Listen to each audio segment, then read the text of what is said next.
Hello everybody and welcome to Origami's channel. Sorry I haven't done one last Wednesday, not the one just gone, because I had a lot of coursework to do. And I'll also have to say sorry for not doing one this Wednesday because typically the weather has been absolute rubbish and not in my favour. So today we are doing one, and it's going to be how to make an origami flying swan. Now I haven't pre-made one to show what it looks like, so follow the steps and you'll see the outcome. Just to help you show the creases, I will be using a Pro marker pen. They're basically manga pens, but they show great on a camera, so I cannot complain. So first, if you got yourself an equal square sheet, then that is fine. Unfortunately, I've had to rip one out of my page, and I've got two A4s, so just gonna start with an A4 first. If you've ripped one out the page, just make the crease where there already is one, and put a small tear, and then just pull apart like so. Right, now we've got that done, we're gonna have to make this a square piece now. So what you do, you bring this corner here to, well, this edge here to this edge. So we bring it down like so, and we make another crease. If you want to make really easy creases, then run your finger along it, pick it up and just run both of your nails across it like so, and you'll hear a good sound from it. Now we've got this will be our square piece, so what we're going to want to do is tear off, there we go. Oh, got a bit of my artwork. Oh well, we're going to want to rip that bit there, so what we do, turn it around, bring it until you get the crease at the top, and just run your fingernail across it, and then tear a bit at the top and pull apart. So now we've got a square piece. So the lines, I'm going to put my book behind this because of the marker. The lines that we're going to be making are, we've got the one crease here,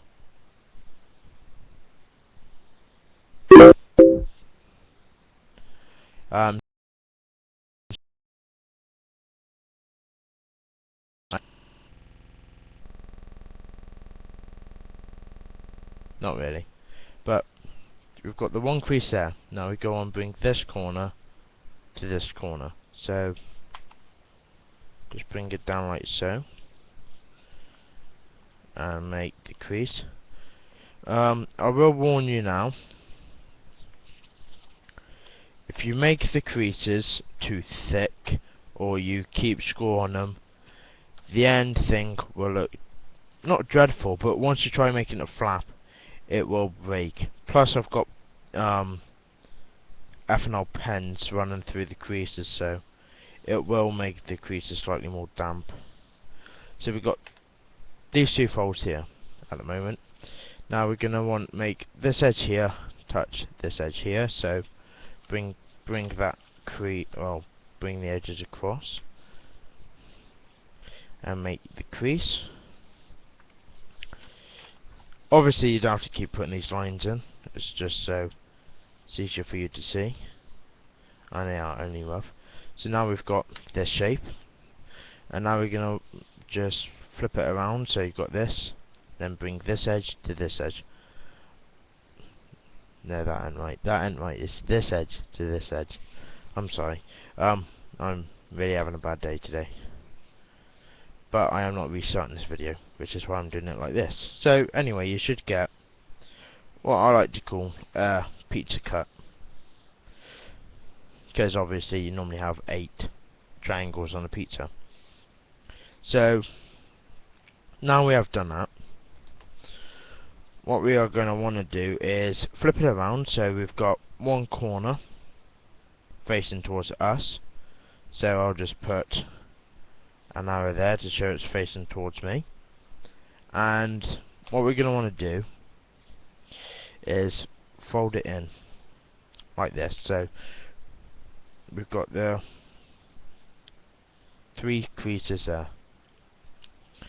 Now what you're going to want to do is hold the opposite piece to the triangle. So hold this section for this triangle and this section for this triangle. So hold this section, put your finger on the end and push in and fold in. So I'll show you again. Let you put your finger, hold it there, put your finger on the end, push, so you can see it's going in, push, and then fold the edges in like so.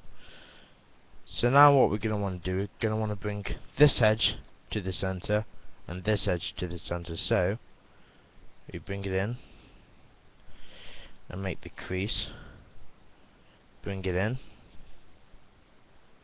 like so. Doesn't matter if the creases aren't exact, just means if they are more exact, that is better. So we've got this triangle piece up here. Now turn it around and do the same.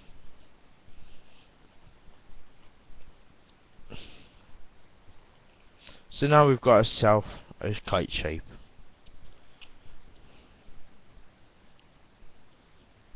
Like so. Now what we're going to want to do when we've got this kite shape is bend this triangle towards you and make a small crease, and then away from you and behind with a crease as well. So this bit's quite malleable. Now what we're going to want to do is open this up like this, so we got our original shape. And then what we're going to want to do, I'll show you the creases. So we've got this shape from where our creases look. Now what you're going to want to do, face this either to the left or to the right, this piece here that I'm shading in. That piece to the left or right, put your finger on it and only lift this piece up. You want to go keep these 2 pieces in the middle there. So just lift this one up, pull back until you get the bird's mouth shape, and then push down, and you will, doesn't matter if it rips a little, because we all make mistakes here, until we get this shape. So I'll turn it around, I'll show you again. Put your finger on the triangle, lift up, so you get yourself a bird mouth as they call it, and then fold down. So then we get what I call the bird's legs and the bird's mouth with the tongue. So now what we're going to want to do is, I'll label this one left and this one right. Now what we're going to want to do is pull the right all the way over and lift the leg in. So I'll just show you again, pull the right bit over like this, so you flip it to the left, and pull the leg up like this. So you should see this kind of shape, and then pull the right back. Like I said, doesn't really matter if you have rips in them. I get rips in them all the time when I've been practicing.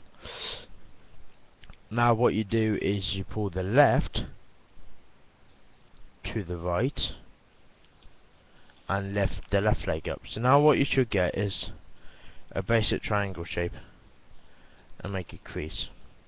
And then what we do, we lift the left back over like so. Now we've got this shape, we're going to make what I call the crown. You'll understand why in a minute. So from the right side, as you can see, there's this bit in the middle that we've just pushed in. So grab that bit by the tip and pull down until you get the edges here straight with each other. So show you again, just pull it towards you until the edges are straight, and then crease in. We do it this side as well. Look, the bit that we pushed in, the left, pull towards you until you think that the paper is flush and creased. So now we've got a crown kind of shape. Now depending if you want the right to be the head or the left to be the head, I prefer the right, so I'm going to go with the right. What you do is you take your thumb, open this up and push it inside, and pull this down towards your thumb until it's touching, and then you crease. So then you get the head like this. You can, if you want to, make it bigger head, or you can make it smaller head. So there we are. Now we've got the swan's tail, swan's head. So now all we need to do is make the wings. So you grab one of the wings and you fold it this way towards the head and crease when the fold line is pretty much in line with the neck, and push down and fold. Turn it around, look, we've got the head here. Bring the wing down until it's roughly in line with the neck. Fold down again and make the crease. Bring the wings up, and there we have it, look. This is our swan. Now to make it flap, you've got this tag here on the right, or if your head's on the left, then it'll be on the left. So you grab the front 2 feet, because you can pull them away to make the feet, but grab the front 2 feet, grab the tail and pull, and you get yourself a flapping bird. Now, like I did say, if you do make the creases too much, like I have, plus I've got the alcoholic pens, so which does water damage them, they will become damaged. But as you can see, this one does flap still. So that is how you make a swan. Remember not to crease too much, because you will get your rips. And if you need to see any of the steps again, please go back and you can watch them. So next time I might be showing you how to make a ninja star and be a ninja, or I might actually do another art video, because I know I have almost finished with my coursework, and when I have finished with my coursework, I'm pretty sure I'm going to put it on here anyway, because we're like that. So there we are. And I did also brand pro markers. They are, I think, £3 each. Proper manga pens. They are extremely good. So next time I will be showing you how to either use these, make an ninja star, you say if you're watching, and hopefully when my coursework is done, I will be showing you my final piece of the coursework. Until then, ta-da!